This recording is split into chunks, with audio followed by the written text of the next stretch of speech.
Saludos amigos y amigas de despertar.cr, bienvenidos a este espacio a través de nuestros canales de redes sociales. Contamos hoy con la presencia del señor ministro de Hacienda, Nogui Acosta, para hablar, bueno, de tantos temas como el tiempo del que disponemos nos lo permita, porque la agenda con Hacienda siempre será muy amplia. Está en discusión el presupuesto nacional para el próximo año en la Asamblea Legislativa, en la Comisión de Asuntos Hacendarios. Dentro de eso está también el tema del FES. En los últimos días ha vuelto a saltar la cuestión de la deuda con la Caja Costarricense de Seguro Social. En fin, la lista puede ser tan larga como uno quisiera, pero el tiempo no lo permite todo, decía un colega un día de estos. Y efectivamente es así. Don Nogui, gracias por atender esta invitación. Es el primero que viene a nuestro estudio y aquí arrancamos esta serie de entrevistas. Muchas gracias, don Reinaldo. Mire, yo siempre voy a ir donde me inviten. Me parece que rendir cuentas es parte intrínseca de la labor de un funcionario público, así que no sea la última. Yo espero que tampoco lo sea, porque se van a quedar muchos temas pendientes. A ver, arranquemos porque son muchísimos asuntos. Vea, don Nogui, yo tengo una inquietud con usted. Usted y yo nos conocemos hace muchísimos años. Yo lo considero una persona muy seria. Pero en los últimos tiempos me da la impresión como de que se está saliendo de la línea tradicional que lo ha marcado. Vamos a ver. Usted se ha metido de cabeza en el tema de ver cómo reduce la relación de la deuda pública con respecto al Producto Interno Bruto. Y en ese recorrido, de repente, quiere la última palabra en todo. Usted está consciente, se acuerda como exasesor parlamentario, que la Constitución Política le da a la Asamblea Legislativa la potestad de definir y tener la última palabra con respecto al presupuesto nacional. A ver, yo creo que, y estoy consciente de que usted y yo nos conocimos allá por 1994 en la Asamblea Legislativa, yo como asesor, usted como periodista, cubría ese. Creo que han pasado mucho agua debajo del puente en estos tiempos. Y le voy a decir dos cosas. La primera es,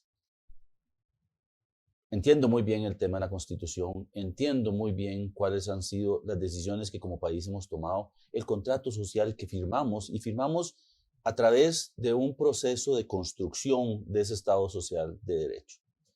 ¿Qué es lo que ha venido pasando? Hemos empezado a generar una serie de demandas que son imposibles de cumplir. Voy a poner un ejemplo. La Costa Rica de los 80s empezó en una dinámica de transformación. Dejamos de ser un país agrícola para convertirnos en un país volcado hacia las exportaciones, volcado hacia un nuevo esquema en donde nacieron zonas francas. Eso hizo que se creara una dicotomía en la economía nacional. Y esa dicotomía en la economía nacional la absorbe el Producto Interno Bruto. Entonces, resulta que yo estoy poniendo parámetros que no están relacionados con la capacidad de recaudación. Hoy el PIB está compuesto de zonas francas y de régimen definitivo. Zonas francas crece a 2 dígitos, régimen definitivo crece poco. Este paga impuestos, este no paga impuestos. Y no está dispuesto a pagarlos tampoco. Bueno, no están pagando. Vamos a ver qué escenario lo nos dijo pinta. Claramente hace unos días aquí Sí, claro. en despertar.cr el presidente de Asofras. No es un tema para ellos. Bueno, es un tema que sí tenemos que tomar en consideración, porque, a ver, no solamente tiene que ver con la realidad de hoy, tiene que ver con el escenario en el cual estamos. Somos miembros de OCDE. OCDE impone el impuesto mínimo global. Nosotros vamos a tener que discutirlo con Asofras. Y yo creo que esa discusión tiene que partir de una visión de mediano y largo plazo. no es un tema instantáneo, es un tema del desarrollo de este país en mediano y largo plazo. Pero usted me hizo una pregunta en relación con el presupuesto y yo quiero contestarle, sí, porque si no ya nos vamos a ir a esas dispersar. que hicimos el paréntesis de Azofra.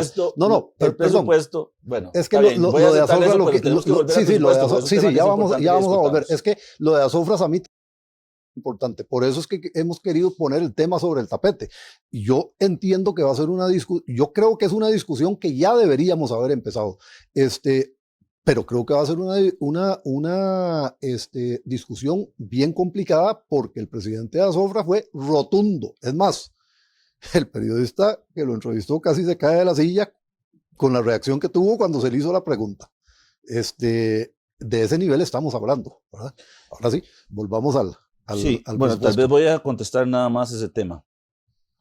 Es una discusión que como país vamos a tener que dar. Cuando decidimos ser parte de la OCDE, compramos las cosas buenas y las cosas no tan buenas. ¿Ah? Así que... Pero esa es buena. Bueno, yo considero que sí. La pregunta es si Azofras piensa que sí. No, ese es un tema que por eso yo creo que hay toda una etapa.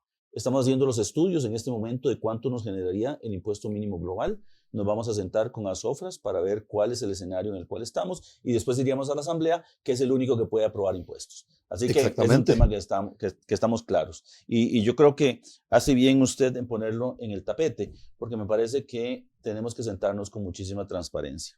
En relación con el presupuesto de la República, le voy a decir, la Constitución establece 2 elementos en el presupuesto de la República. Es una autorización de gasto. Autorización de gasto no significa que se tenga que gastar o se pueda gastar o tenga un derecho de gastarlo. El segundo tema es que cuando se aprueba el presupuesto, le voy a decir cuál es el grave problema. Me aprueban una expectativa de ingresos que me lo da la Contraloría General de la República, me certifica los ingresos, y una autorización de endeudamiento. Pero resulta que los diputados quieren que yo me endeude, quieren que siga endeudándome y yo no quiero. Entonces, yo necesito hacer un uso muy racional de los gastos. Tengo que entender que tengo que poner los recursos de manera que el ministerio que los asume tenga la capacidad de gastarlos, pueda gastarlos y cumpla los objetivos que tiene como ministerio. Vamos a ver, eso suena muy bien, señor ministro, pero, a ver, aquí hay una cosa muy importante. A mí me chocó, y aquí estoy hablando a título muy personal, a mí me chocó que usted fuera a la Asamblea Legislativa a presentar el presupuesto y que básicamente le dejara una anotación a los diputados. Ustedes pueden aprobar la cifra que quieran para el FES, que si a mí no me parece, no la giro. Básicamente ese fue el mensaje, no estoy diciendo que fueron las palabras. ¿No le parece que esa no es la forma en tratándose de miembros de supremos poderes de la República? Mire, yo creo que ahí hay un elemento fundamental, don Reinaldo. Nosotros somos gobierno, nos toca ser responsables con el gasto y tenemos una fracción. Y lo que se va a plantear ahí es la discusión que los diputados deben de tener. La visión de gobierno va a estar expresada por la fracción. Nosotros no vemos dándole lo que las universidades quieren. Nosotros hicimos una propuesta y esa propuesta la va a defender nuestra fracción y esto es lo que nosotros hemos planteado. No es el hecho de que si un diputado llega y saca que le vamos a dar los 23.400 millones que ellos quieren, nosotros no vamos a reaccionar. Vamos a decir, no puede ser posible que le demos todos esos recursos a las universidades. Eso es más de lo que le estamos dando a educación sobre el presupuesto del año anterior. Eso es más de lo que le estamos dando a seguridad. Eso es más de lo que le estamos dando al Poder Judicial. Tengo una discrepancia con usted. Ya yo voy a volver al FES porque tengo un punto que creo que es muy interesante. Pero tengo una discrepancia con usted. Usted dice, nosotros somos gobierno. A mí me llama la atención que sistemáticamente, y eso ha pasado en todas las administraciones, no solo en esta, los que están en el Ejecutivo se refieren al gobierno como el Poder Ejecutivo. Los que están en el Legislativo se refieren al gobierno como el Poder Ejecutivo. Y la Constitución Política dice estrictamente que el gobierno lo ejercen los 3 poderes. Es decir, todos son gobierno. Pero aquí hemos entrado en esa discusión de que es que nosotros somos gobierno y entonces aquellos no, y aquellos quieren joder al gobierno y nosotros somos los que estamos en el gobierno. Es decir, falta esa comprensión de que la responsabilidad es de todos, y no lo dice Reinaldo Lewis, lo dice la Constitución Política claramente. Entonces, ahí tengo una discrepancia. Pero yo creo que no hay discrepancia, don Reinaldo. Claro que yo sí. lo he dicho, la responsabilidad fiscal es de todos. Todos somos parte de esto. Lo que pasa es que a mí me toman cuentas. ¿Quién le toma cuenta a los diputados cuando aprueban exoneraciones o cuando reducen impuestos? ¿Quién? ¿Quién le dice, mire, es que usted me quitó un colón a mí? ¿Por qué? Porque cuando usted establece una exoneración, lo establece para un grupo específico. Le voy a poner un ejemplo. Hay un proyecto de ley de don Horacio Alvarado que quiere aumentar el monto de la exoneración para las personas con discapacidad. Yo no tengo ninguna aprensión con el tema de la discapacidad, pero ¿sabe qué decil se va a dejar toda esa exoneración? El decil 10. Porque están pasando de vehículos de $35,000 a $57,000. Entonces le pregunto yo, don Reinaldo, ¿dónde está la responsabilidad? Y lo otro que le voy a decir, ¿dónde está la responsabilidad cuando la Sala Constitucional resuelve que hay que darle los recursos a DESAF?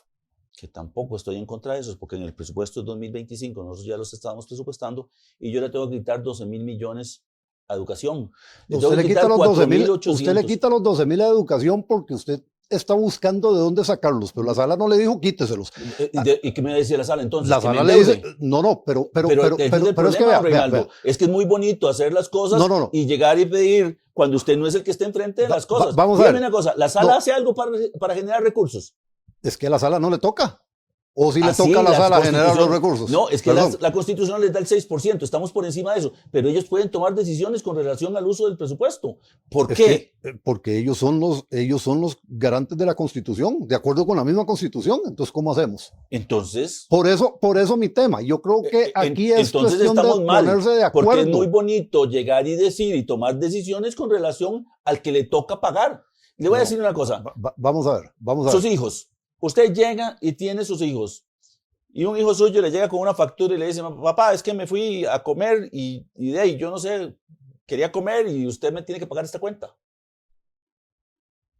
Bueno, yo quiero ir a un punto relacionado. Yo no se lo daría, pero yo voy a ir a... No, ya está la factura. Hay una persona ahí que va a llegar a cobrarle. Sí, pero yo voy a volver a ese punto porque hay un asunto muy interesante que yo quiero, insisto en poner sobre la mesa de discusión en torno al presupuesto que no se está viendo, tanto para ustedes en el Ministerio de Hacienda y en todo el Poder Ejecutivo como para los diputados y para todo el país, porque creo que es un tema muy importante. Nosotros estamos midiendo el gasto con respecto a cuánto se ejecutó en cada institución y eso a mí me parece aberrante, porque volviendo al ejemplo, si mi hija, si yo le doy a mi hija conforme con lo que ella gasta, le tengo que dar toda mi plata. Y ese no es el chiste. Es decir, hay que ver en qué se gasta y cómo se gasta. Y eso no se está viendo en esta discusión. Pero hay un tema que a mí me inquieta, porque usted, es más, desde una entrevista anterior que tuvimos, usted insiste en señalar el hecho de que es que con esta ley me quitan dinero, con esta otra ley me quitan dinero. Bueno, el Ejecutivo también ha tomado decisiones que le restan ingresos al fisco. Y eso hay que reconocerlo y hay que ponerlo sobre el tapete. Más allá del fin, cada uno desde su perspectiva me puede decir que el fin es muy bueno, pero el asunto es que al final se le resta dinero.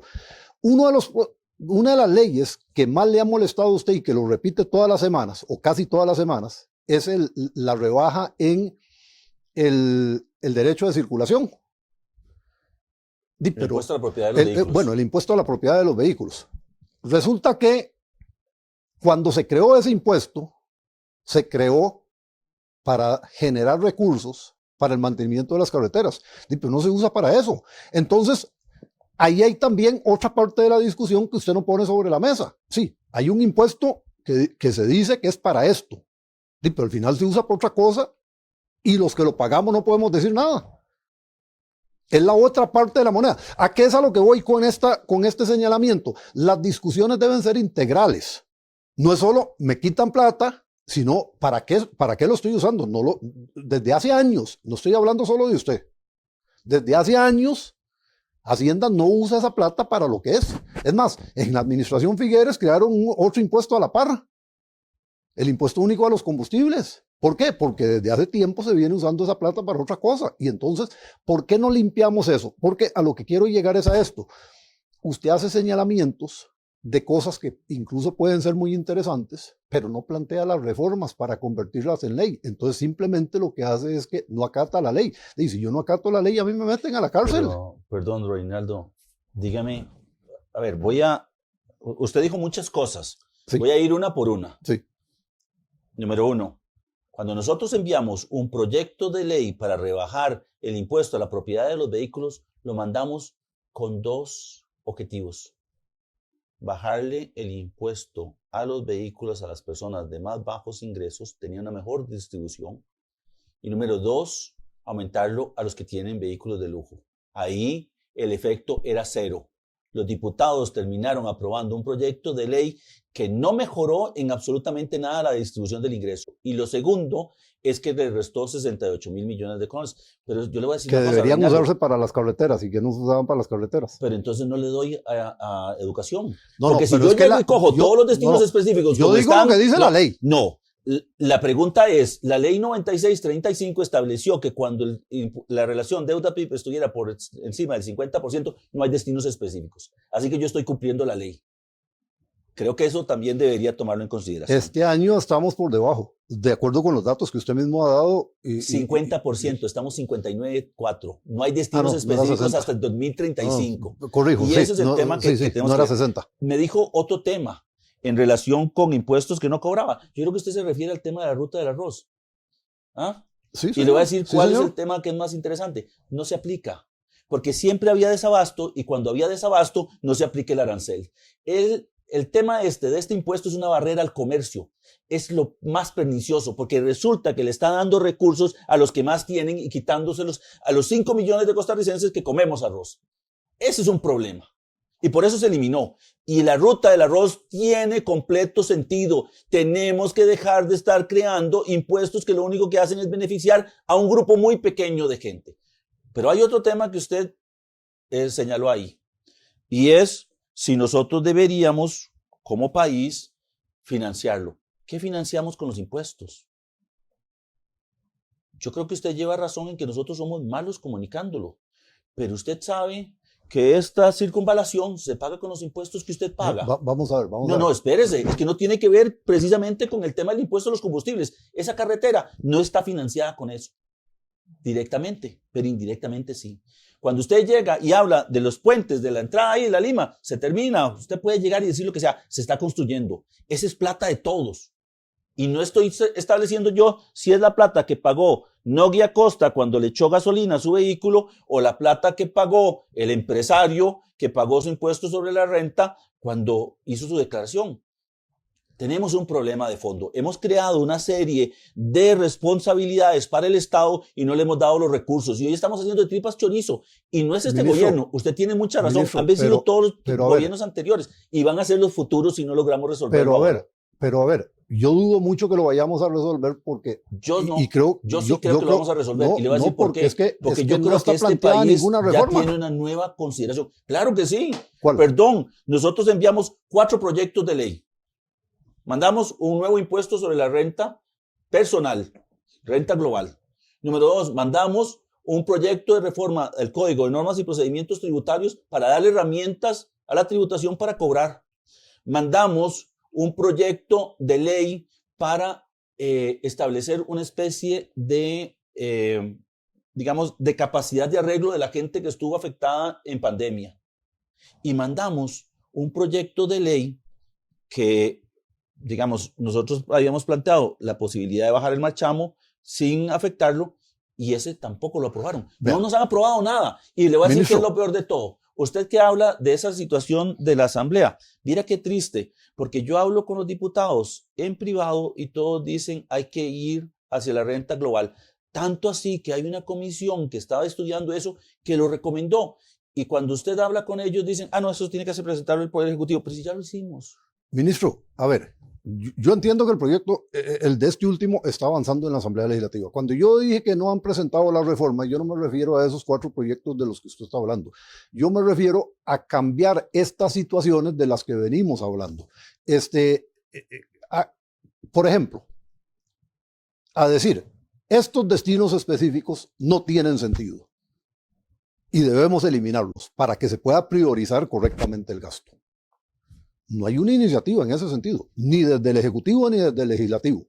Yo particularmente, sin ser especialista en el tema, creo que es algo necesarísimo. ¿Por qué? Porque entonces se le puede dar un orden a la cosa. Sí. Luego, lo otro es que nosotros estamos estableciendo gastos sin un criterio de trascendencia o de importancia pertinente, lo que yo decía ahora. Vamos a ver, la ley, a partir de la ley de fortalecimiento de las finanzas públicas, se tiene esta interpretación de que el que no gasta todo lo que se le asigna, ese va a ser el parámetro para medir cuánto se le da en el año siguiente. Pero es que esa es una forma, yo diría que hasta irracional de hacer las cosas, porque si yo soy ineficiente haciendo lo que hago, siendo que lo que yo hago es importante y es necesario, lo que deberían hacer es obligarme a hacerlo bien o poner a otro a que lo haga, pero no decir, ok, le vamos a dar menos plata porque no pudo. A ver, yo creo que hay una cosa que nosotros no hemos comunicado bien. Cuando nosotros llegamos en el 2022, ¿usted sabe cuál era la forma en la cual le asignaban presupuesto a los diferentes ministerios y poderes? Le daban el crecimiento de la regla. Y nadie evaluaba si ellos podían, con el presupuesto que se les daba, o si cumplían los objetivos. El presupuesto del 2024 lo hicimos de manera diferente. Cogimos todos los ministerios, vimos cuánto ejecutaban, porque aquí, o sea, no se vale que usted le dé plata continuamente a alguien que no la utiliza. ¿Y por qué no la utiliza? Porque yo coincido con usted, cada colón del gobierno tiene que estar invertido en el mayor impacto social posible. Entonces cogimos a todos los ministerios, todos. Recuerdo muy bien el caso de Cultura, porque le rebajamos 4.000 millones de colones. Fue un desastre. Todo el mundo decía eso. ¿Sabe cuánto ejecuta normalmente Cultura? 85%. O sea que de cada 100 colones que usted le da, 15 no los utiliza. Pero déjame terminar para explicarle por qué hicimos. Entonces, el presupuesto, cogimos todos los recursos que digamos, que era factible que utilizaran. ¿Sabe cuánto nos sobraron? 120.000 millones de colones. Entonces le dijimos a todos los ministerios, vean, necesitamos que ustedes nos den proyectos que valgan la pena, que podamos evaluar, así como usted lo plantea. Me parece que es súper importante que podamos evaluar, que tengamos parámetros. Entonces, dijimos, bueno, vamos a darle recursos. Voy a ponerle un ejemplo. Este año al Teatro Melico Salazar se le va a cambiar el piso y se le va a poner aire acondicionado. Eso es evaluable, eso lo podemos ver. Estamos seguros de que lo va a hacer. Y así fuimos ministerio por ministerio. ¿A cuál se le dio más? A seguridad ese primer año. A justicia se le dieron más recursos. También se le dieron más recursos a educación.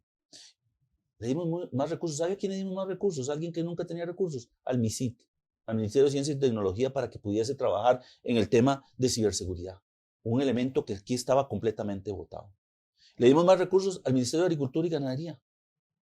Y entonces distribuimos los recursos de acuerdo a las necesidades, de acuerdo a la visión que el Consejo de Gobierno, como gobierno global, tuviese. Pero no hay integralidad en eso, ministro. ¿Sabe qué financiamos? Un tema interesante. Nunca habían aumentado los recursos para FONAFIFO. Aumentamos los recursos para FONAFIFO. Pero no hay integralidad en eso, ministro. Repito. ¿Cómo no? Cada uno de los ministerios planteó sus proyectos, hicieron sus cosas. Es que el Consejo mismo asignó los recursos. Se parte de lo que ellos plantearon, pero vamos a ver. La ministra de Salud, doña Mari Munive, esta semana dijo en la Comisión de Asuntos Hacendarios de la Asamblea Legislativa que cortó al IAFA es porque la institución no está siguiendo los lineamientos que se le han establecido. Eso lo dijo ella, está en actas de la comisión. Y yo a lo que voy es que si no se está haciendo lo que hay que hacer, no es cuestión de decir, ok, le damos menos plata. Es cuestión de poner esa entidad a hacer lo que tiene que hacer.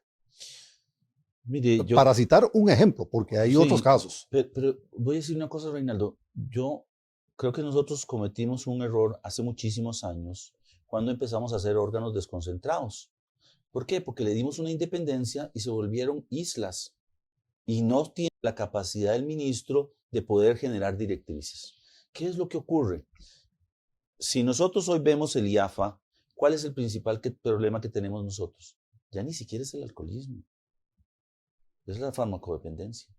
Y la pregunta es si están usando la estrategia adecuada o están usando la estrategia de ellos. Y esa es la preocupación que uno debería tener. Como gobierno, esta administración planteó la necesidad de recoger los órganos desconcentrados e integrarlos en los ministerios para poder generar políticas públicas. Lo ha hablado, todavía nadie ha visto un proyecto en esa dirección. No, perdón, ya están. Está el de la reforma del MOP, está el de la reforma del Ministerio de Ambiente y Energía, está el de la reforma del Ministerio de Agricultura y Ganadería, todos en la Comisión de Reforma del Estado, y ninguno ha avanzado. Y dígame una cosa, desde el Poder Ejecutivo han estado impulsando esos proyectos que yo francamente ni siquiera sabía que, bueno, sabía que en el del MOP se había trabajado cuando estaba Luis Amador, porque en algún momento conversé con él a ese respecto, no sabía de los otros, francamente, pero no se están impulsando. Es decir, este gobierno está concentrado. Mire, y lo vemos en todos los discursos. Cuando usted tiene 400 mociones de un proyecto. Bueno, vamos a ver, hay un proyecto al que doña Pilar Cisneros le metió una cantidad impresionante de emociones también, y es un proyecto chiquitico. Eso pasa. ¿El de los boletos aéreos?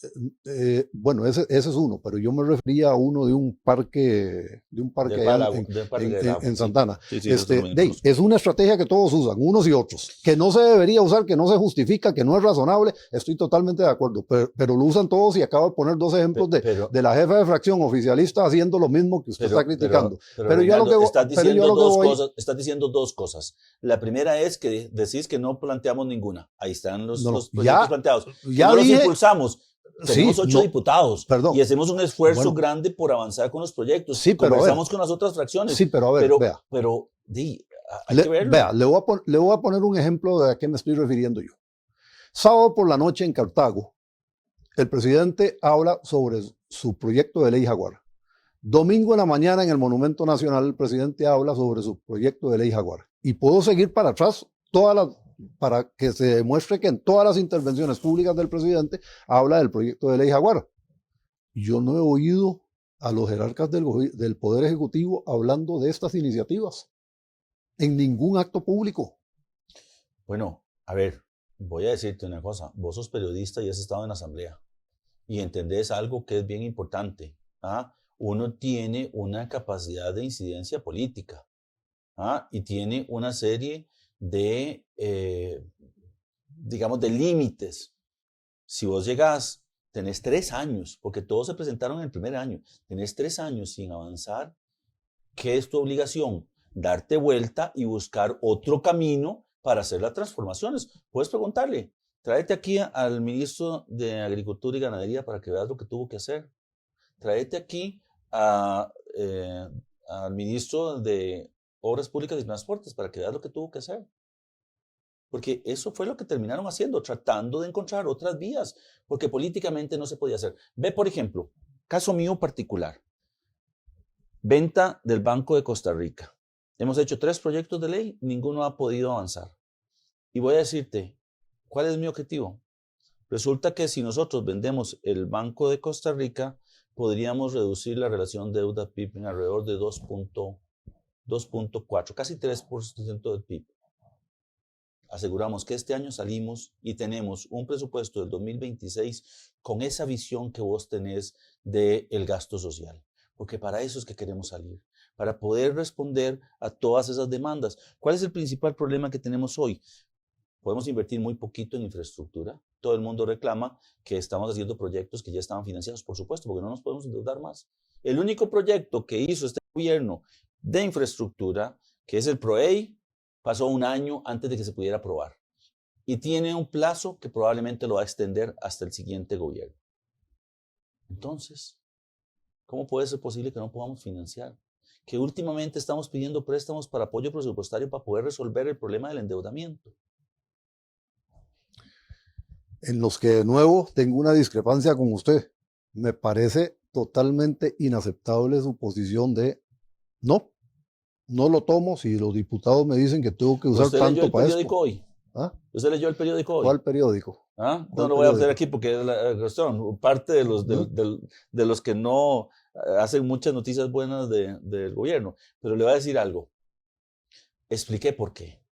Cuando yo llegué y dije que no iba a tomar el crédito de apoyo presupuestario que era del BID y de la AFD, lo hice pensando en el país. Porque los diputados fueron completamente irresponsables al Explíquemelo porque momento yo de no hacer lo eso. entiendo. No entiendo el argumento. Ese crédito eran 410 millones, 300 millones de dólares del BID más 100 millones de euros de la AFD. Ese crédito de apoyo presupuestario viene a sustituir endeudamiento local, no es más endeudamiento. Entonces yo tengo que sacar de mi capacidad de endeudamiento en el medio local ese endeudamiento. Pero resulta que los diputados dicen, no puedes coger el 100. Tenés que coger 85 colones de cada 100 colones que están ahí. Y esos otros 15 usted los va a poner aquí aparte como un nuevo gasto. Este nuevo gasto usted lo va a tener que financiar. Eso significa que a mí me va a costar más que la tasa facial. ¿Por qué? Porque no puedo utilizar, tengo que pagar 100, pero solo puedo utilizar 85. Y además hay otro problema. Me dijeron, usted solamente puede utilizar esos 85 si le paga primero el 15% anterior a la caja. ¿Y eso qué significaba? Llegar a un acuerdo. Si me tomo un año para que hice ese crédito, no puedo endeudarme, ya perdí la capacidad de endeudamiento y me iba a costar como 7 y resto. ¿Sabe cuánto está la tasa hoy en dólares a 10 años? Más o menos 6.3 versus 7.1. ¿Cuál escogería? Entonces vamos a traer un crédito nuevo para poder hacer lo que usted quería y lo que los diputados querían. No, señor. Vamos a traer un crédito nuevo para hacer lo que los diputados aprueban en el presupuesto de la República. No más. ¿Y el pago a la caja? El pago a la caja lo venimos haciendo.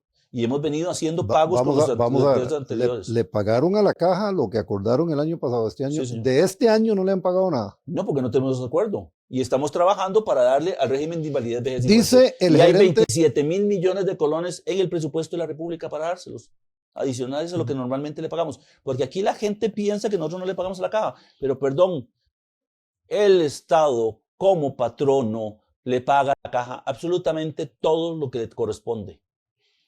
El problema es el aporte que se establece para los demás. Resulta que el Estado también le paga a la caja por lo que gana los diputados.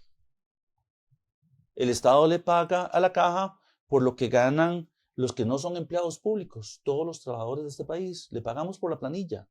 y le tiene que pagar porque así está establecido por ley. Yo lo que digo es que si no estamos señor, de acuerdo no con la ley... establecido por ley, está establecido en el reglamento de la caja. No hay una ley que lo establezca. La caja decide mañana, por una votación que le va a subir a lo que le dé la gana, el aporte del Estado y lo hace. No, el aumento sí. El aumento sí, pero el principio... No, señor. ¿Ah? No, señor. Lo establece el reglamento. La Constitución establece que sea un aporte tripartita. El que define el aporte es la caja. No es ley de la República. Y ese es el problema. La caja es el único ente del Estado pero dígame una cosa, que puede ponerle impuestos a su salario, a mi salario, al Estado, con un acuerdo de junta directiva. Pero dígame una cosa, la ley de la caja no lo cubre. No, señor, no la establece eso. ¿Ah? No. Es el reglamento. ¿Por qué lo puede modificar? Establece en el reglamento, pero el principio está en la ley. El principio está en la Constitución. La pregunta ¿es razonable que usted al Estado, perdón, es como que usted venga aquí y le dice mañana, usted está viviendo en esta casa, pero usted paga, no sé, $500 mensuales. Mañana se lo vamos a subir a 800. Y el Estado no puede decir no. Vea, yo estoy de acuerdo en lo que usted está señalando, pero ahí de nuevo voy a lo que yo dije antes. ¿Cuál es la propuesta de reforma? ¿Dónde está? Bueno, voy a decirle una cosa, don Reinaldo.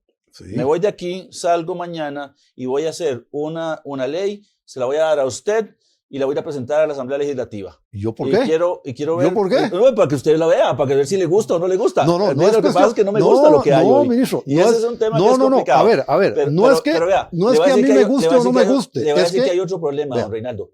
¿Sabe qué es? El Estado paga.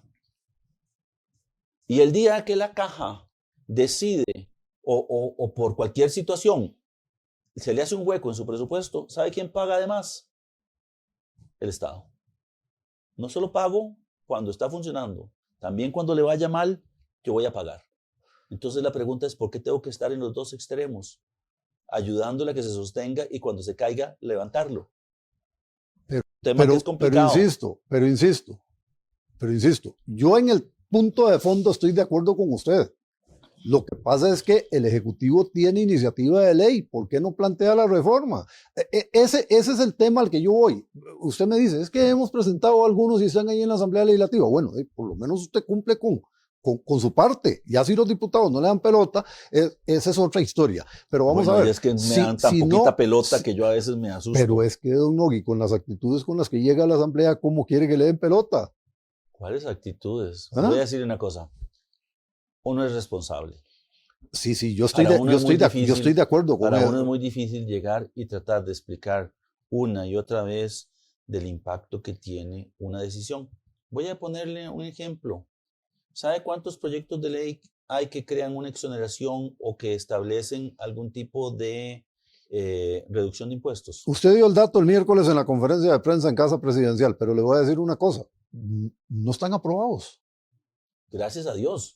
Perdón, le voy a decir, el jueves pasado me tocó ir a la Comisión de Ciencia y Tecnología a explicarle a doña Joana Obando y a los demás miembros de la comisión que el proyecto de ley que estaban planteando le iba a restar 143 mil millones de colones al erario público. Por suerte, lo archivaron. Pero en uno de los 43... Sí escuchan los diputados. Perdón. Acaban de aprobar un proyecto de fortalecimiento de las MIPYMES que ni siquiera sé cuánto me va a costar. Acaban de aprobar un proyecto de ley de turismo accesible y ni siquiera sé cuánto me va a costar. ¿Y usted cree que yo no mando documentos, no pongo la opinión del Ministerio de Hacienda? Hay un proyecto de ley que acaban de aprobar en la Comisión de Asuntos Sociales que le va a costar al Estado, de ser aprobado, 700 mil millones de colones. Y entonces la pregunta que tengo yo para usted, don Reinaldo, es, ¿cuál nivel de responsabilidad estamos teniendo a la hora de hacer esos análisis? Y lo peor de todo, cuando se aprueben, ¿a quién le cortamos? No se está haciendo ningún análisis. Ese es el problema que yo estoy señalando. Pero son los diputados. Vea, hay algo que es interesantísimo. La misma Constitución política establece que tiene que haber un equilibrio fiscal, un equilibrio presupuestario, perdón. Y entonces usted llega y dice, ¿cómo? Entonces, ¿cómo se aprueban esos proyectos de ley? Deberíamos tener una discusión más profunda y nosotros hacemos un esfuerzo. Pero a veces los diputados tienen esas discusiones. Y le voy a poner un ejemplo. ¿Por qué le presentaron mociones de vuelos baratos? Porque le resta recursos al Estado. Le resta recursos al ICT y abre una puerta para que los turistas que llegan a Costa Rica se puedan mover por toda Centroamérica. Ellos igual se pueden mover por toda Centroamérica, ministro. Ese argumento que ustedes han estado usando, yo no le veo ni pie ni cabeza. Yo estuve un par de años metido en el sector turismo. Sí, claro. Algo que no mucha gente sabe. No, pero la pregunta es, si yo tengo un vuelo que hoy me cuesta $400 o más a Salvador y tengo un vuelo que me cuesta $100 al Salvador, ¿cuál es la probabilidad de que un turista que llegó aquí a Costa Rica no se mueva a El Salvador para conocer? Ninguna. No lo sé. Ninguna. No lo sé. Y le voy a decir que es lo peor de todo. La gente que hoy se mueve se va a seguir moviendo, cueste 400 o cueste 100, o cueste 500 o cueste 1000. Se lo digo con el poco conocimiento que obtuve cuando estuve metido en ese sector, ninguna, porque la gente que viene a Costa Rica por ser Costa Rica. no porque quieran ir a Nicaragua, o porque quieran ir a El Salvador, o porque quieran ir a Guatemala. Entonces van a La Fortuna, van a Monteverde, van a Nosara, y se mueven en el país. Ese es el dato. Quiero devolverme un toque, y usted me vio buscando algo, porque yo preguntaba, la deuda con la caja no hay que pagarla. El gerente financiero de la caja dice que han tenido discrepancias con Hacienda respecto a datos de una base de 20 millones de registros, en los cuales se detectaron 40 casos que no deberían incluirse porque eran personas fallecidas. Entonces dice que si se eliminaron esos 40 casos, ¿por qué no se prosigue? Mire, porque la caja nos cobra a nosotros no solamente personas fallecidas, nos cobran como niños, gente que ya es adulta y que también nos los cobra. Nos cobra como niños. ¿Cómo va la cosa? ¿No será que eran niños cuando los trataron? No, señor. No, señor. Siguen en la misma base de datos de niños a pesar de que ya tienen edades. Van bases de datos diferentes. O, por ejemplo, me cobra cesáreas a hombres para decirle cosas que encontramos nosotros. Tenemos que sentarnos a analizar, llegamos a un acuerdo, establecemos acuerdos de pago y a partir de eso lo hacemos. Pero no se está analizando. No puede ser. Y le voy a decir cuál es el problema, don Reinaldo. Claro que sí. Claro que sí, la comisión no se... Sí, pero lo que pasa es que la caja quiere que le pague. ¿Sabe qué es lo que quiere la caja? Que le dé 1.2% del PIB. ¿Cuándo fue la última vez que se reunió la comisión? ¿Sabe cuánto quieren las universidades? Que es de 1.5%. Ya vamos a ir al FES. Dígame una cosa. Hoy tenemos que darle el 8% de la educación al PIB, entre comillas. No, entre comillas no. No. Entre comillas no, eso dice la Constitución. No, eso dice la Constitución. No, eso dice la Constitución. Es que yo insisto, la ley no se hizo para que uno la cumpla si le gusta o si puede. Cuando se pasó del 6% al 8%, ¿quién dijo vamos a crear un impuesto para financiarlo? ¿Quién lo dijo? Yo estoy de acuerdo. Nadie, ¿verdad? Yo estoy de acuerdo. Es una irresponsabilidad y no lo podemos pagar. Yo estoy de acuerdo con su señalamiento, pero yo lo que digo es que yo no puedo cumplir la ley solo si me parece o si siento que puedo. La ley es de acatamiento obligatorio. Entonces, ese es parte del problema. Entonces, tendríamos que plantear la reforma. Tendríamos que plantear la reforma para volverlo a bajar, pero no está planteada la reforma, sino que simplemente lo bajamos. Esa es la parte que yo creo que no estamos haciendo bien. Es decir, hay cosas que tenemos que arreglar. Hay cosas que tenemos que arreglar. Pero entonces tenemos que caminar hacia esos arreglos. Yo hubiera estado de acuerdo si estableciésemos un porcentaje de la recaudación de impuestos para la educación. Pero ahí sí tendríamos un elemento importante. Hoy, el Poder Judicial está establecido que va a recibir al menos el 6% de la recaudación. Y entonces, si yo recaudo más, pongo más recursos. Pero si yo no recaudo suficiente, no va a subir. Ese es un tema de eso. No tiene que ir a redactar el proyecto para dármelo a mí, pero sería interesante que lo redactara. Bueno, vamos a hacerlo. Eso es a lo que voy. Es decir, concretemos propuestas de solución. Voy a decirle que es un tema interesante. Aquí la gente habla, ahora que estábamos hablando del tema del presupuesto. Usted sabe que el presupuesto del 2025 lleva los recursos para que se pueda financiar el Código de Familia y el Código Agrario que tenemos varios años, para no decir 6 o 7, arrastrando moratorias. Bueno, van en los recursos. Nos sentamos con ellos. Y además, ¿sabe qué van? Los primeros fondos para la morgue en la zona sur. Y usted me pregunta a mí y me dice que no hacemos un trabajo de priorización. Sí lo hacemos. Y de verdad estamos enfocados. Hacemos muchas cosas. Voy a ponerle otro ejemplo. Los salarios de los empleados públicos van a estar congelados mucho tiempo mientras no salgamos de la relación deuda-PIB del 60%. Pero hicimos un análisis del presupuesto, mandamos un presupuesto extraordinario a la Asamblea, modificamos algunas partidas y le dimos un aumento salarial a los policías. Y en este presupuesto del 2025 está financiado. Y ese tipo de cosas es las que venimos haciendo. Estamos tratando de verdad de hacer un buen uso de los fondos públicos. Pero hay mucho tiempo en el cual mucho ruido se está generando en relación con la gestión. Yo creo que usted tiene razón en que hay dos canales sobre los que tenemos que avanzar. Uno es el tema político y otro es el tema técnico. Y yo creo que el tema técnico tiene que salir a relucir cuando tenemos estas discusiones.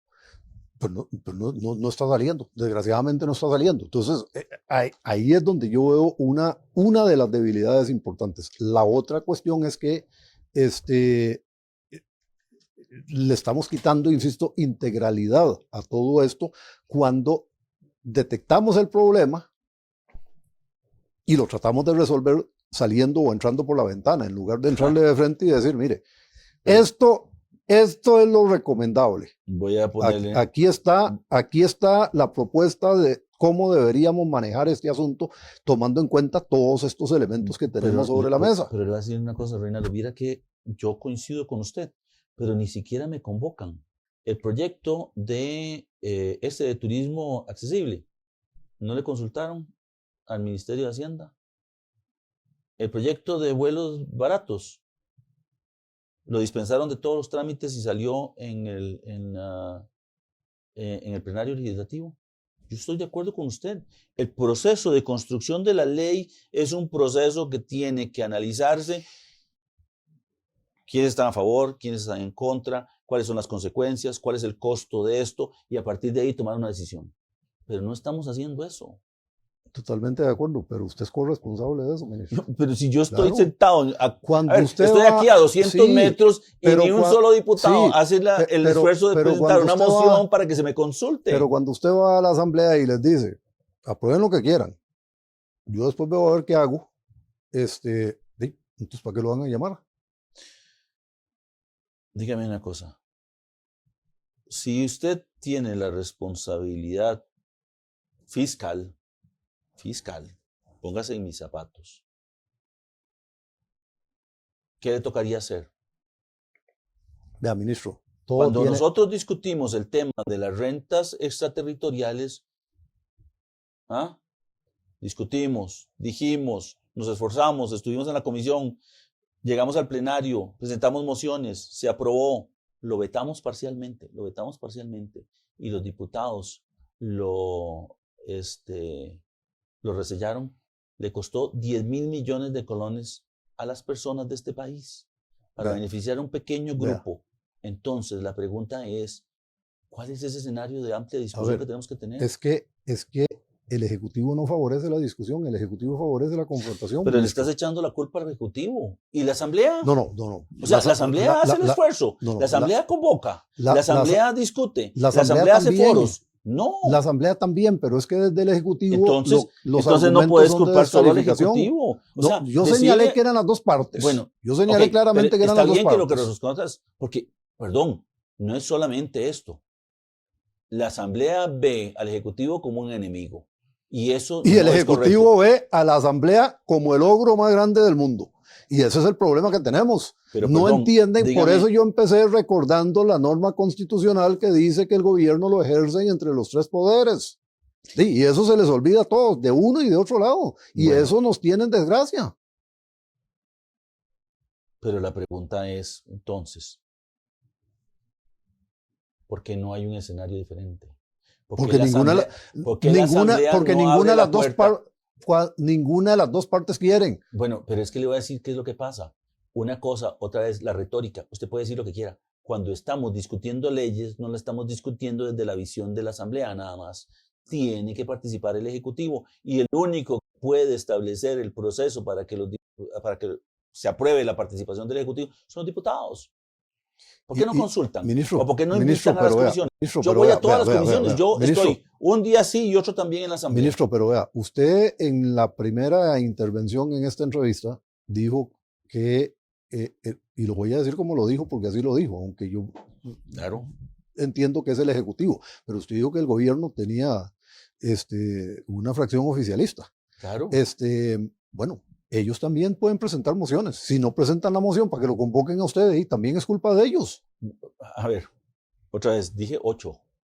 Sí, pero los 8 de 57. Pero los 8 pueden presentar mociones. 49, no, pero los 8 y no tenemos mayoría en ninguna comisión. Pero los 8 pueden presentar mociones para que lo convoquen a usted. Porque incluso si no son miembros de la comisión, pueden presentar mociones. Mire, voy a ponerle el ejemplo del jueves anterior. el diputado del Poder Ejecutivo. No hay un diputado del Poder Ejecutivo. Tiene toda la razón. No hay un diputado del Poder Ejecutivo, es un diputado de la Asamblea Legislativa. Un diputado del partido de gobierno. Presentó la moción, se aprobó y yo pude ir a la siguiente sesión. Si no hubiera sido por él, no es eso. Pero perdón, entonces que lo hagan siempre. Tuvo el beneplácito de las demás fracciones. Es uno de 7. Sí, pero si lo hace siempre, si lo hace siempre y no se lo aprueban, ahí sí tiene usted derecho a reclamar. Pero si no lo hacen, no puede reclamar. Digo, tampoco está el trabajo que tiene que hacer. Entonces, ahí estamos jodidos. ¿Ve? FES, porque no quiero que se nos acabe el tiempo. ¿Cuánto queda? ¿Cuánto queda, Eduardo? Resulta que FES, a ver, yo lo dije y lo he venido sosteniendo, y Despertar.cr lo ha planteado a nivel editorial también. Ni la posición del Ejecutivo, ni la posición de los rectores ha sido la correcta en este proceso. ¿Por qué? Porque desde el Ejecutivo han dicho, aquí hay un ofrecimiento de un 1% lo que les podemos dar. Cuando los rectores dicen, no, es 4.06 lo que queremos, entonces desde el Ejecutivo les responden, no, es que el 51% va para la UCR y eso no debería ser.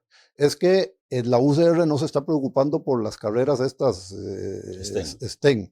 Es que ustedes no le rinden cuentas a nadie. Es que ustedes tienen no sé cuántos miles de millones enguacados en cuentas bancarias. Todo es verdad. Sí, pero es que la discusión no va por ahí, ministro. La discusión no va por ahí. La discusión, desde mi punto de vista, debería ir por establecer qué deben darle las universidades a esta sociedad para saber entonces estimar cuánto ocupamos darles para que nos den eso. Porque le voy a decir una cosa, un colón puede ser mucho para las universidades o 1.000 millones de colones pueden ser muy poquito para las universidades. Depende de qué necesitamos que nos den como sociedad. Y esa valoración no se está haciendo. Y los rectores mucho menos lo van a plantear sobre la mesa. Y ojo, los diputados tampoco. Ahí apareció la jefa de fracción de la Unidad Social Cristiana diciendo, ok, démosle 1.5%, 1.5% de aumento, o 1% de aumento, o 2% de aumento, o 0% de aumento. No tenemos un parámetro para establecer qué es lo correcto porque no sabemos, no hemos definido qué nos tienen que dar las universidades. Entonces, vamos mal. Volvemos al tema de que estamos estableciendo los gastos sin los parámetros adecuados. Pero, don Reinaldo, le voy a decir una cosa, usted tiene toda la razón. Nosotros planteamos esas conversaciones dentro de la discusión del FES. Planteamos, número 1, hay una disposición constitucional que establece que no se pueden reducir las rentas. Hay una disposición constitucional que dice que tienen que mantener el valor real. Y esa fue nuestra propuesta. 1% cumple con esos elementos. Y empezamos a discutir cosas que nos parecen bien importantes. Es cómo hacemos para que las universidades se acoplen a una propuesta de desarrollo país. Hablamos de semiconductores. Estamos produciendo ingenieros que no saben inglés.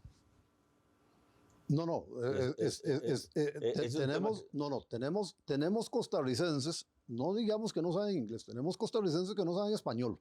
Bueno, empecemos por ahí. Estamos claros, y ese es un tema que es complicado.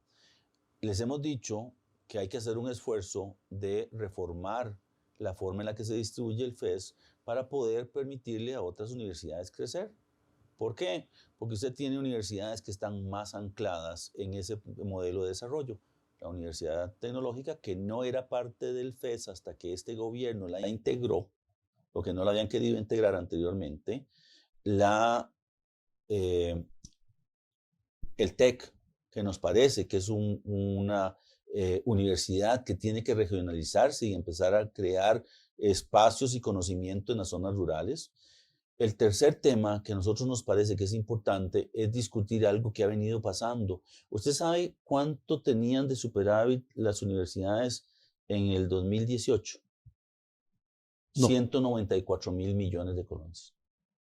Antes de la regla. Y eso quiere decir que las universidades estaban recibiendo recursos por encima de su capacidad de ejecución. Hoy tienen alrededor de 89.000, 81.000 millones. Recuerden en este momento el dato. La pregunta es, nosotros aprobamos nosotros, digamos, discutimos con la Asamblea Legislativa en la reforma de la regla fiscal que les permitieran a las universidades durante 4 años gastar ese superávit. Resulta que van a poder gastar más, adicional a lo que estaba dentro del FES, más de esos recursos. Pero resulta que no podemos llegar y discutir cuál es el monto. Nosotros ofrecimos ese monto. Y además le voy a decir una cosa, Reinaldo. Si yo hago negocios con usted, no hago negocios con otra persona en ese momento. Hago negocios con usted y si no logro un acuerdo con usted, me voy y hablo con la otra persona. Los rectores, antes de terminar la negociación... Usted sigue molesto porque se fueron a hablar con los diputados. Sí, porque me parece que no tiene sentido que negociemos así. Pero, ministro, no había una negociación. Desde mi punto de vista, no. Claro que ustedes sí. Desde la primera reunión llegaron y dijeron, es un 1%. No, y en la segunda, y en la tercera, señor. y en la cuarta, y en la quinta. No, señor. Solo hubo 2 sesiones en las que se pusieron los montos. Una ¿Y en las dos fue la misma? No, señor. ¿Cuánto ofrecieron? Vea. Dígame. Vea. Porque hasta donde yo sé, solo ofrecieron 1%. No, señor. Es que, vea, si ofrecimos un 1%. A ver, dígame una cosa. ¿Cuántos rounds hay en una negociación? De las que se decida. Las que las partes decidan. Hay uno en el cual yo pongo el monto. Yo propuse 1%. Las universidades en la siguiente sesión dijeron 4%. ¿Ah? Y en esa sesión no llegamos a un acuerdo. Pero resulta que los rectores dejaron entrar a todos los estudiantes al CONARE y hubo un rompimiento. Eso nos generó un espacio, espérese, déjeme terminar, por favor. Generó un espacio en el cual nos teníamos que volver a sentar. Ellos no querían sentarse. Hicieron una marcha, hicieron todas las cosas. Nos sentamos en la siguiente sesión. Ellos dijeron que no querían sentarse donde ustedes dijeron que tenían que sentarse. Eso fue lo que dijeron. No es que no querían sentarse. Nunca dijeron que no querían negociar. Ustedes les dijeron, ahí no volvemos. Y ellos dijeron, se había definido que era ahí. Le voy a decir que tampoco están en lo cierto. Quedamos en que el último lugar en donde nos sentáramos iba a tener que ser un lugar que definiéramos. Al final del día, el único lugar seguro para un escenario como el que se estaba planteando era Casa Presidencial. Ellos decidieron ir. Cuando nos sentamos ahí y dijimos cuánto podíamos ampliar, dijimos, nosotros tenemos un tema fundamental y es que queremos que la distribución no sea como está establecido en un transitorio de la Constitución, ni siquiera es una ley. O sea, no existe una ley que regule el FES. Pero ministro. Y entonces ellos dijeron, no, ese es un tema que nos corresponde a nosotros decidir. Sí. Y entonces ahí fue donde yo dije que no podía ser posible que nosotros tuviésemos el FES a fondo perdido. Ministro, no hay rendición de cuentas, no hay cuestión de uso. Y además, no me devuelven la plata si no la gastan. Pero a ver. ¿Qué podría hacer este país con 81.000 millones de colones si entraran en el presupuesto de la República? Pero a ver, ministro, tampoco se ha planteado una reforma para que eso se haga. Claro que sí, nosotros presentamos un proyecto de ley. ¿Cuál? El proyecto de ley regulador del FES. Se lo puedo mandar si gusta. Sí, mándemelo. Claro. Mándemelo. ¿Cuándo lo presentaron? Lo presentó, le voy a mandar con un número de expediente y todo, al principio del año. Ajá. Del año anterior. Y durante todo ese periodo. Y lo rechazaron. Durante todo ese periodo. Y todos dijeron, ¿sabe cuál fue el argumento de los rectores? Tenemos autonomía. No, suave. Los rectores. Los rectores. Pero es que la Asamblea Legislativa puede hacer leyes sobre todas las instituciones autónomas de este país. Pues yo estoy completamente de acuerdo con usted. Nadie lo impide. Yo estoy de acuerdo con usted, pero lo archivaron. Pero ¿dónde está la capacidad negociadora del Poder Ejecutivo? Es que vuelvo sobre lo mismo. Al Ejecutivo le falta capacidad negociadora porque sus únicos argumentos han sido las descalificaciones. Y eso es un problema. Reinaldo, esa es una opinión que yo respeto mucho, pero es tuya. Si no, no se hubieran aprobado eurobonos. Si no, no se hubieran aprobado proyectos que tienen mucha trascendencia, como el manejo eficiente de la liquidez. No se hubieran aprobado otros proyectos importantes como el Sistema Nacional de Inversión Pública. Entonces la Asamblea no es tan desastrosa como usted dijo. A ver, yo lo que digo es que es un riesgo fiscal. No estoy diciendo que no haya hecho cosas importantes. Las asambleas tienen una responsabilidad y los diputados tienen claro eso y tienen que lograr acuerdos. Pero, a ver, hay de todo. Hay proyectos que son buenos y hay proyectos que son malos y vamos a tener que ver cómo hacemos para sentarnos siempre a discutirlos. No se vale que pasen como semilla de guava. Ni tampoco se vale imponerlos. Pero no es que no los imponemos, y tienen que presentarse. Hay un proceso legislativo, vos lo conocés, vos estuviste ahí y sabés cómo funciona. Y es el mismo, y sigue siendo el mismo. Bueno, un poquito más acelerado desde mi impresión y también que ha cortado algo que es bien importante. Los proyectos duran 60 días, No, o sea, 120 días. Y eso hace que haya un momento en el cual el proyecto no se puede ni discutir ni nada, se aprueba o se rechaza y se manda al plenario. Y eso tiene consecuencias, porque ahora son solo 2 días de 137. Antes habían 4, sí, y eso le permitía más espacio de negociación a los grupos. Pero, ¿qué pasa si yo negocio antes de mandar el proyecto para allá? Tampoco funciona. Yo negocié antes de mandar el proyecto de venta del BCR y todos me dijeron, no estamos de acuerdo con eso. Ni siquiera lo leyeron. Estoy seguro que ni siquiera lo leyeron. Más o menos como los ministros con los rectores. No, de ninguna manera. Pregúntele a los rectores. Pregúntele a los rectores qué piensan del ministro de Hacienda, de la ministra de Ciencia y Tecnología, de la ministra de Educación, de la ministra de Mideplan. No, es lo mismo. Yo tengo un muy buen criterio suyo. Lo que pasa es que discrepo mucho con usted. Pero eso ya son otros 100 pesos. Pero eso es bueno. Y eso es lo mismo que va a pasar aquí. Sí. Recuerde usted, cuando presentaron la moción de censura en contra suya en la Asamblea Legislativa, que no prosperó, una diputada dijo, es mi amigo, pero yo voy a votar a favor de esta moción. Esa es la diferencia de la que estamos hablando. ¿Ya? Son dos cosas diferentes. Una cosa es qué cree uno sobre cómo se está haciendo el trabajo y otra cosa es la persona. Y en eso...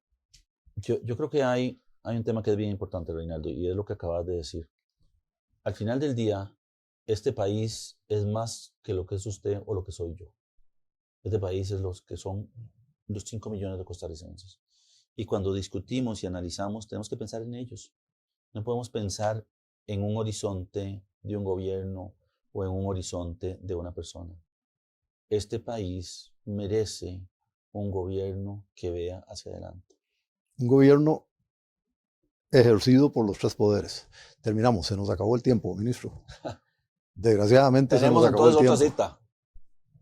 Estamos cerca, cerquísima. Cuando usted guste. Muchísimas gracias por haber estado con nosotros aquí en despertar.cr. Esperamos que este proceso que arrancamos hoy con esta entrevista, pues lo podamos sustentar con temas que realmente sean del interés de ustedes, porque aquí arranca esta serie que va a ser permanente a través de nuestros distintos canales. Y quiero aprovechar también para señalarles una cosa a los que nos siguen. Ya está disponible en las tiendas correspondientes la app de despertar.cr. Ahí pueden ver nuestro contenido de manera directa, el contenido noticioso de manera directa, sin necesidad de digitar, digamos, el nombre de nuestro sitio. Los invito para que lo descarguen, es gratuito. Ahí está a la mano. Muchísimas gracias. Hasta la próxima.